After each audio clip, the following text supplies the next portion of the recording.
Good day everyone, it's Londononion here with a new series of archetype builds, and our focus today will be with the Hunter class. Just like our previous discussions, builds will be constructed with the orientation of being a solo artist. As usual, I'll be speaking on the efficacy of archetype pairings with the assumption of playing on the Apocalypse difficulty. My general philosophy being that what works on higher difficulties will usually work on lower ones, and with greater leeway/room for user error. There is still plenty for me to discover in Remnant 2, and consequently, I may likely revisit this archetype and the proposed pairings in the future. Going hand in hand with this understanding, critical discussions/queries are welcome on this channel, so feel free to share your ideas and/or disagreements. Without further ado, we will speak on the Hunter, starting with an overview. The Hunter is an archetype that prioritizes offense more than anything else, and has the predisposition of a tactician. More specifically, the Hunter is a burst damage artist. Their skills and perks encourage them to capitalize on weak spot damage, critical hits, and ranged damage with an edge toward long-range shooting and having an enhanced perspective of a given battlefield. Similar to our medic, the Hunter is a more one-dimensional archetype that typically has one answer for virtually every problem. Fight fire with fire, take them down faster than they can take you down. Looking at the archetype trait, long shot, this would imply that the Hunter was meant to fight from afar, without a loss in weapon efficacy, and end skirmishes before they begin, or minimize engagement with foes through distance. The Prime perk also incentivizes this, as weak spot damage can potentially increase the duration of their skills. Looking at the three skills briefly, we have Hunter's Mark, Hunter's Focus, and Hunter's Shroud. Hunter's Mark allows the Hunter to see all enemies within a 35-meter radius. All targets are given an aura, and the Hunter gains 15% increased range and melee damage and critical chance for 25 seconds. Hunter's Focus allows one to enter into a quote-unquote focused state after aiming uninterrupted and without shooting for 1 second. While in the focused state, weapon spread, recoil, and sway are decreased by 75% and increases range and ranged weak spot damage by 25%, while buffing critical chance by 10%. Aiming at enemies while focused will also apply Mark. Last, Hunter's Shroud is the most unique skill and seems to have more of a stealth-like effect by reducing enemy awareness and making one more difficult to hit while moving upon activation. As a quick tangent, from my experimentation with this skill, Hunter's Shroud does not seem to change one's hitbox, but may slightly throw off enemy fire, even when they have homing abilities. Upon activation, enemy awareness is decreased by an unknown value. Attacking or activating a mod or skill will exit Shroud and apply Mark to all enemies within 10 meters. One will also be granted Ambush, which increases ranged and melee damage by 50% for 2 seconds. Damage will diminish over the course of this duration. After a very specific time of 1.15 seconds, the Hunter will return to Shroud. This skill seems more fitting of proactive than reactionary use for evasion. The damage buff incentive, however, nullifies the difference in use. One can activate this skill strictly for its damage boost regardless of the stealth-like aspect.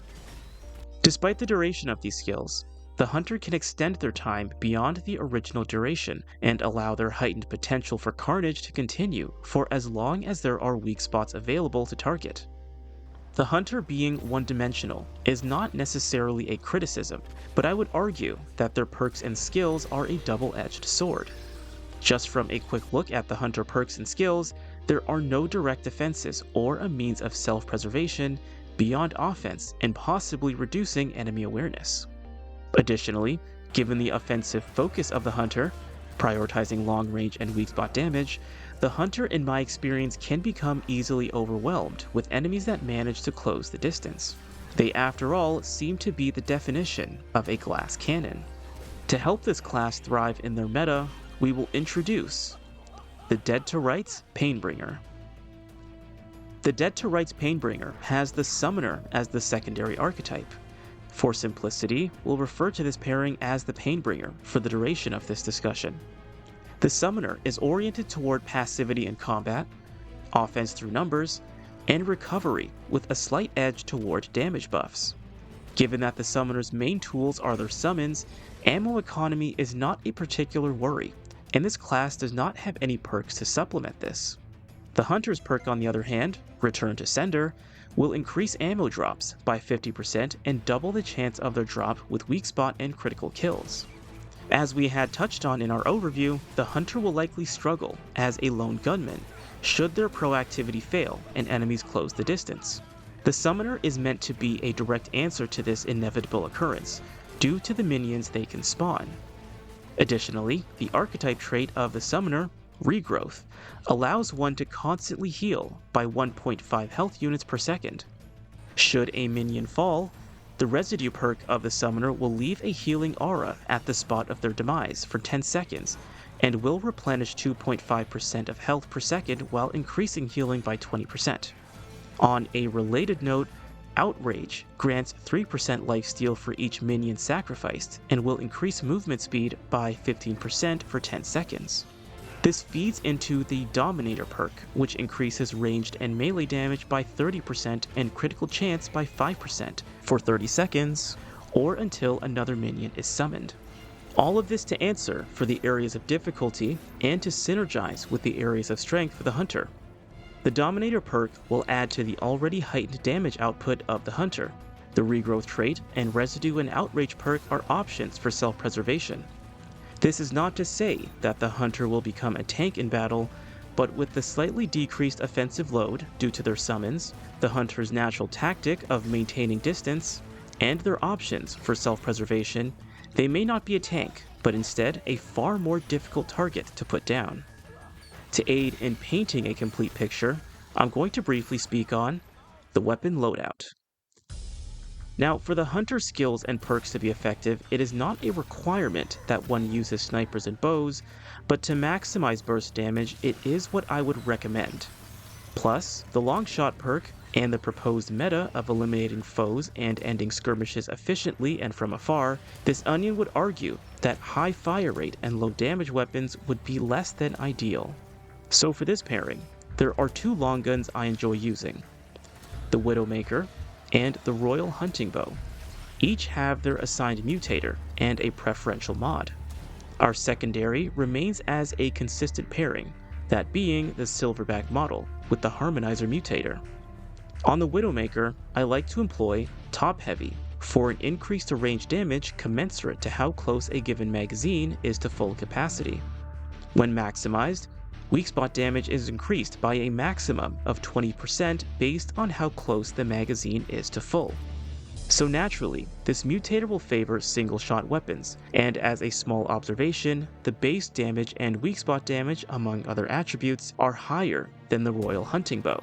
The Royal Hunting Bow only surpasses the Widowmaker in rounds per second and maximum ammo, but this is not necessarily meant to be a weapon comparison. For the hunting bow, I use sequenced shot, which decreases a weapon's subsequent charge shot time by up to 90%. Upon its activation, when this mutator is maximized, charged primary shots grant 1% increased range critical chance per round spent and caps at 20%. Shot for shot, the Royal Hunting Bow inflicts less damage than the Widowmaker. Even with a perfectly timed charge shot, the hunting bow will deal increased damage but will not deal more than the Widowmaker. The hunting bow's strength is its speed, and this is significantly augmented with sequence shot. The Widowmaker's strength is its burst damage overall, and this is augmented by top heavy. As a small bonus, the Royal Hunting Bow is quiet and will consequently not gain the same attention as the Widowmaker. However, the hunting bow fires like a projectile as opposed to the Widowmaker that is hit scan. The preferential mods of choice I would use for these weapons range from Scrap Shot, Stasis Beam, to Space Crabs. The main idea being to stagnate enemy progression or dwindle down weaker foes.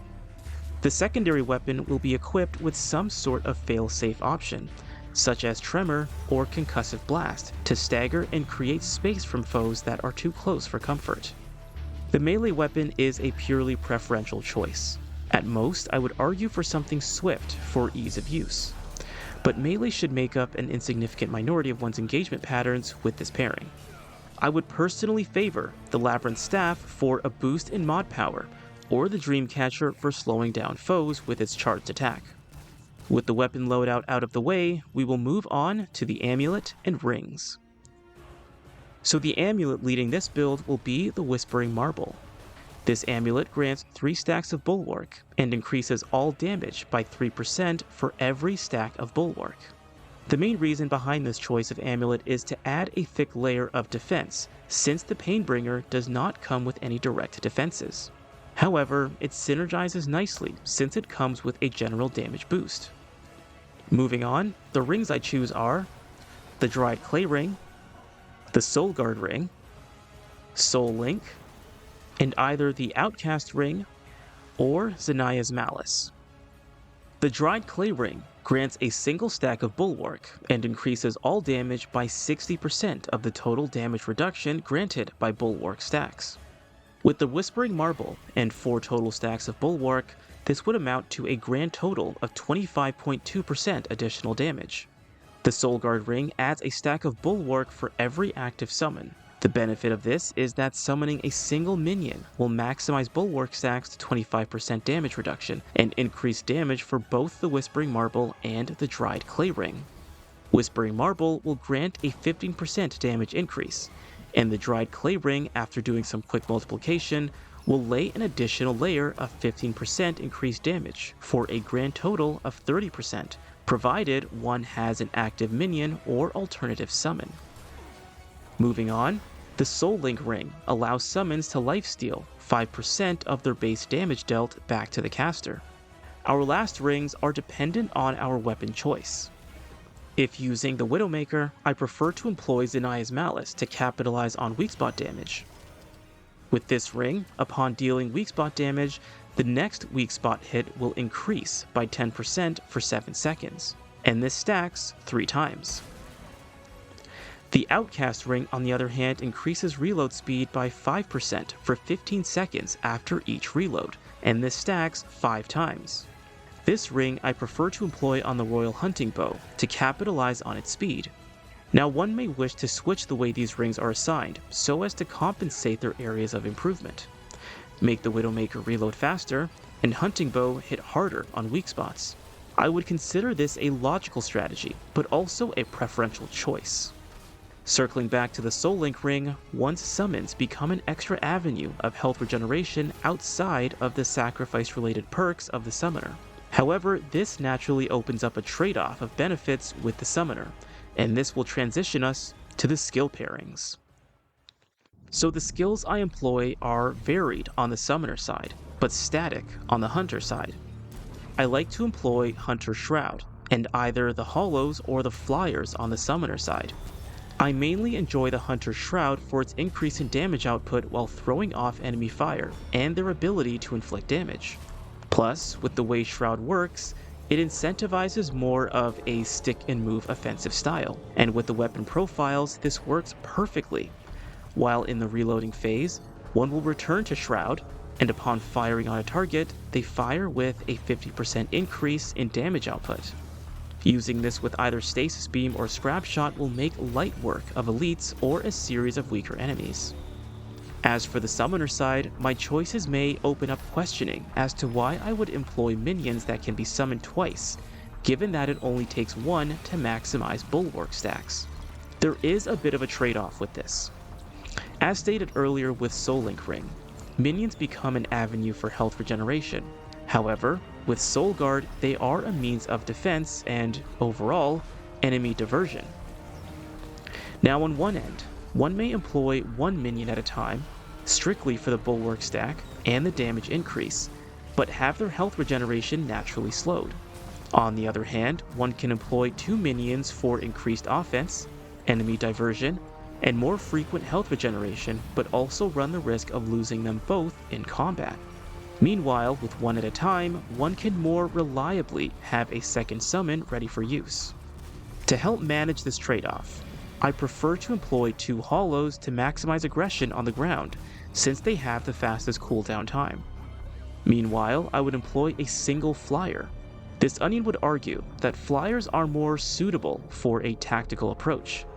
They will likely home in on enemies that are not obvious to the painbringer, and be able to dish out damage from a range, even to multiple targets. They are essentially an extra set of eyes to back up the hunter.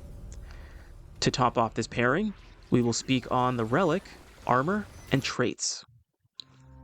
The relic of choice is a rather small constituent to the success of this build, and I would consider the choice preferential. I personally enjoy the ripened heart for its efficiency in healing and the volume.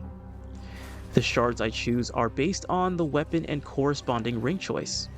If employing the hunting bow, I like to maximize critical hit capabilities with increased ranged critical damage and ranged critical chance. If using the Widowmaker, I capitalize on increased weak spot damage and ranged damage. Ammo reserves remains for both. As for armor, I prefer to remain in the medium encumbrance bracket, while maximizing damage reduction as much as possible without becoming heavy. Even though the hunter is built for fighting from afar, maneuverability and reducing stamina cost will aid with survival. As for the traits, I employ Vigor, Endurance, Spirit, Expertise, Barkskin, Blood Bond, Footwork, Recovery, and Rugged. Now, the Reaver would be a logical choice on the summoner side for maximizing bulwark and increasing health regeneration, given that they do increased damage and, well, they only come with one stack. However, without a reliable and renewable means of preserving them in combat, their cooldown time is too long for this onion's comfort. Besides, I wouldn't say there is a dire need to have two powerhouses leading the charge. The flyers and hollows do well with keeping enemies occupied, while the hunter can inflict their damage. Otherwise, that concludes our build for today. We will be returning with more discussions on the hunter and alternative secondary archetypes. Thank you very much for watching, and I'll see you guys next time.